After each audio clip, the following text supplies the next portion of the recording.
नमस्कार दोस्तों, भारत पहले फिलिस्तीन के साथ था। भारत का बिल्कुल क्लियर स्टैंड था कि जमीन छीनने वाले इजराइल के साथ भारत किसी भी हाल में खड़ा नहीं होगा। अटल का दौर बदला और भारत भी बदल गया। अब भारत इजराइल के साथ है, लेकिन इजराइल बना कैसे? कैसे फिलिस्तीन की जमीन पर शरणार्थी बनकर के आया और फिलिस्तीन को ही निकल गया?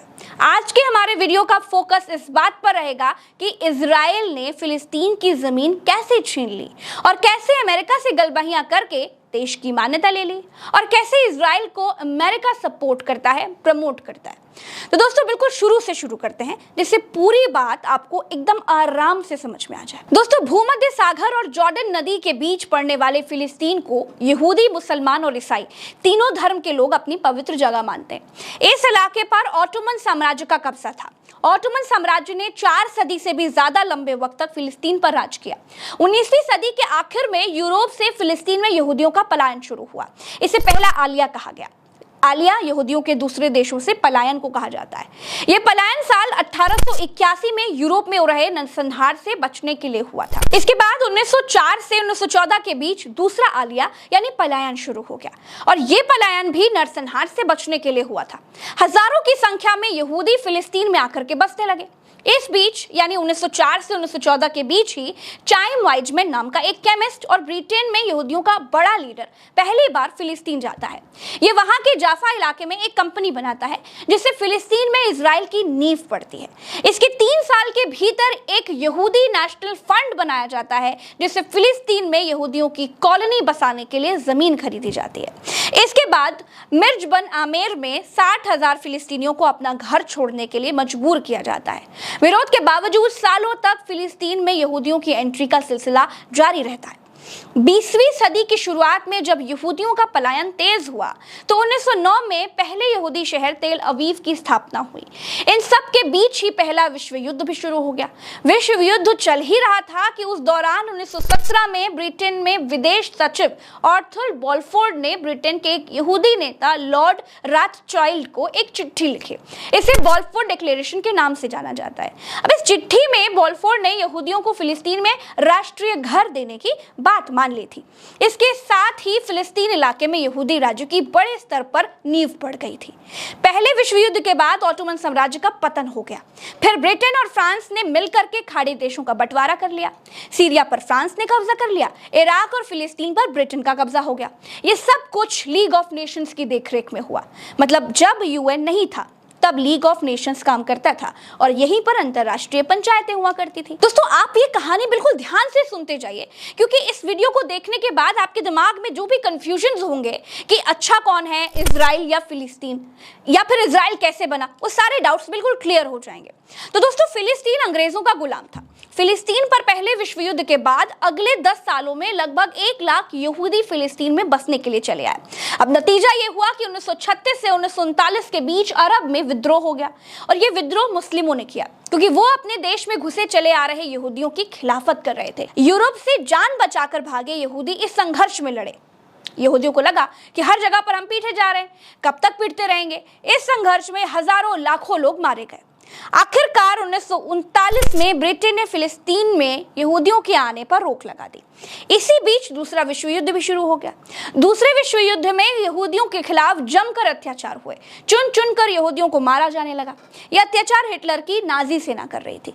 हिटलर की नाजी सेना से बचने के लिए यहूदियों ने फिर भागना तो शुरू किया, लेकिन दुनिया के बाकी मुल्क उन्हें अपने यहाँ शरण देने से बच रहे थे। फिर जगह कहाँ मिली जानते हैं?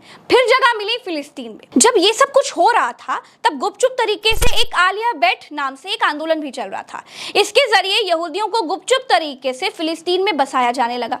एक अनुमान के मुताबिक दूसरे विश्व युद्ध के आखिर तक फिलिस्तीन में यहूदियों की आबादी 30% से ज्यादा हो गई थी। अलग यहूदी राष्ट्र की मांग होने लगी। यहूदियों के लिए वैसे तो अलग देश की मांग लंबे समय से हो ही रही थी, लेकिन दूसरे विश्व युद्ध और नाजियों के हाथों यहूदियों के नरसंहार के बाद यह मांग और भी ज्यादा तेज हो गई। ब्रिटेन ने यहूदी और अरब प्रतिनिधियों के साथ बातचीत करके मसले को सुलझाने की पूरी कोशिश की, लेकिन बात नहीं बनी।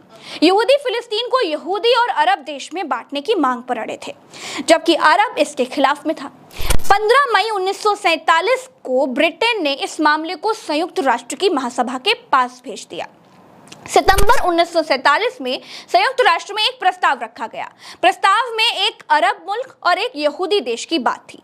48% हिस्सा फिलिस्तीन को दिया गया और 44% हिस्सा इजराइल को दिया गया, जबकि यरूशलेम के 8% हिस्से की जमीन अंतर्राष्ट्रीय नियंत्रण के हिस्से में थी। दिसंबर 1947 में गृह युद्ध शुरू हो गया। इस बीच ब्रिटेन ने ऐलान किया कि 15 मई 1948 को वो यहां से चले जाएंगे। इस ऐलान के बाद यहूदी विद्रोह संगठनों की कार्रवाई में 2.5 लाख से ज्यादा अरबों ने फिलिस्तीन छोड़ दिया। ब्रिटिश शासकों के लौटने के एक दिन पहले 14 मई 1948 को यहूदी नेता डेविड बेन गुरियो ने एक अलग यहूदी राष्ट्र का ऐलान किया। उन्होंने इसे इजराइल नाम दिया। इजराइल के गठन के एक दिन के बाद ही मिस्र, जॉर्डन, सीरिया और इराक ने हमला कर दिया। यह पहला अरब इजराइल संघर्ष था दोस्तों। अरब और इजरायली सेना के बीच लगभग 1 साल तक संघर्ष चलता रहा। आखिरकार 1949 में सीज फायर का ऐलान हुआ और इजराइल फिलिस्तीन के बीच अस्थायी बॉर्डर बनी। इसे ग्रीन लाइन के नाम से जाना जाता है। सीज फायर की घोषणा से पहले तक जॉर्डन ने वेस्ट बैंक पर कब्जा कर लिया था, जिसमें पूर्वी यरूशलेम का हिस्सा भी शामिल था, जबकि मिस्र ने गाजा पट्टी पर कब्जा कर लिया था। वेस्ट बैंक यरूशलेम और जॉर्डन के पूर्वी इलाके में पड़ता है। फिलिस्तीन और इजराइल दोनों ही इसे अपनी राजधानी बताते हैं। गाजा पट्टी की 50 किलोमीटर से भी ज्यादा लंबी सीमा इजराइल से लगती है। 1967 की लड़ाई में इजराइल ने गाजा पट्टी पर कब्जा कर लिया था, लेकिन साल 2005 में उसने अपना दावा छोड़ दिया था। इसके उलट वेस्ट बैंक पर अभी भी फिलिस्तीनियों का कब्जा है। गाजा पट्टी फिलहाल हमास के नियंत्रण में है। इजराइल हमास को फिलिस्तीन का आतंकी संगठन मानता है। आज की तारीख में इजराइल और फिलिस्तीन के संघर्ष को धार्मिक चश्मे से दिखाया जा रहा है। इतने सालों में फिलिस्तीन के साथ अन्याय का इससे बड़ा उदाहरण नहीं हो सकता कि 1949 में इजराइल को तो अमेरिका के सपोर्ट से एक देश की मान्यता मिल गई थी, लेकिन फिलिस्तीन को नहीं मिली थी, जबकि बंटवारा यूएन ने ही किया था। इजराइल की 2 राजधानियां हैं, तेल अवीव और यरूशलेम। यरूशलेम को इजराइल की राष्ट्रीय राजधानी की मान्यता नहीं थी, लेकिन ट्रंप ने यरूशलेम को भी इजराइल की राजधानी की मान्यता दे दी थी। अब यहाँ पर वो कहावत फिट बैठती है कि जब सैया भाई कोतवाल तब डर काहेगा। दोस्तों, अमेरिका ने हमास को आतंकी संगठन घोषित कर रखा है। जब अमेरिका ने ही घोषित कर रखा है तो सब उसे आतंकी संगठन मानते हैं, लेकिन हमास और फिलिस्तीन ऐसा नहीं मानते हैं। अरब देश ऐसा नहीं मानते। हमास फिलिस्तीन में चुनाव लड़ता है और फिलिस्तीन की अघोषित आर्मी होने का दावा करता है। मामला यहां पर अटक जाता है कि जिस तरह का सपोर्ट अमेरिका इजराइल का करता है, उस तरह का सपोर्ट अरब देश फिलिस्तीन का नहीं करते हैं। अरब देश ऊपरी मन के साथ फिलिस्तीन का साथ देते हैं।